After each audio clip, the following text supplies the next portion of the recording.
Story చదివే ముందు మీకు శివుడు అంటే ఎవరికి ఇష్టమో వాళ్ళు కామెంట్లో ఓం నమఃశివాయ అని టైప్ చేయండి అండ్ సబ్స్క్రైబ్ చేసుకోండి. ఇంకా కథలోకి వెళితే, శివుని కోపం, పార్వతీదేవి భక్తి. కైలాసంలో శివుడు గంభీరంగా ధ్యానంలో ఉన్నాడు. పార్వతీదేవికి సరదాగా ఒక ఆలోచన వచ్చింది. ఆమె వెళ్లి స్వామివారి కన్నులు ముడిచింది. ఒక్క క్షణం శివుని దృష్టి తొలగిపోగానే బ్రహ్మాండం తడబడింది. సూర్యుడు వెలుతురు కోల్పోయాడు, చంద్రుడు కాంతి లేనివాడు అయ్యాడు, జగత్తంతా అంధకారంలో మునిగిపోయింది. అదృష్టవశాత్తు శివుడు తన మూడో కంటిని తెరిచాడు. అంతే, తిరిగి ప్రపంచం తన స్థితిని పొందింది. అయితే శివుడు కోపంగా పార్వతీదేవిని చూశాడు. ఈ యుక్తి సరదా కాదు పార్వతీ, ఇది సృష్టికి సంకటాన్ని తెచ్చింది. నేను ధ్యానంలో ఉన్నప్పుడు ఈ విధంగా చేయకూడదు అని తీవ్రంగా అన్నారు. పార్వతీదేవి భయంతో తలదించుకుంది. ఆమె తన తప్పును తెలుసుకుని శివుని నుంచి క్షమాభిక్ష కోరింది.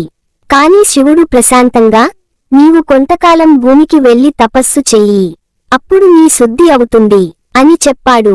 పార్వతీదేవి భూమికి వచ్చి హిమాలయాలలో ఒక అడవిలో చేరింది. అక్కడ ఓ వృక్షం క్రింద శివలింగాన్ని మట్టితో తయారు చేసుకుంది. రోజూ ఆ లింగాన్ని గంగాజలంతో, పుష్పాలతో అభిషేకం చేస్తూ కఠిన తపస్సు చేసేది. ఆమె భక్తి గాఢతతో ప్రకృతిలో చైతన్యం కలిగింది. పక్షులు మధురంగా కూసాయి, పువ్వులు పరిమళించాయి, నదులు తామర పట్టి సంతోషంగా ప్రవహించాయి. ఇలా సంవత్సరాలు గడిచాయి. పార్వతీ తపస్సు చూసి శివుడు మృదువయ్యాడు. కైలాసం నుంచి భూమికి వచ్చి పార్వతీ దగ్గరకు వెళ్లాడు. ఆమె భక్తిని చూసి, నీ తపస్సు నన్ను ఆకర్షించింది. ఇక నుంచి నీకీ నాకు విడిపోరు. నీవు శుద్ధి అయినావు, ఇక కైలాసానికి రమ్ము అని అన్నాడు.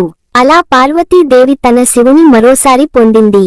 ఈ సంఘటన తర్వాత పార్వతీదేవి భక్తిని గుర్తుచేసేలా అర్ధనారీశ్వర రూపం ఉద్భవించిందని చెబుతారు.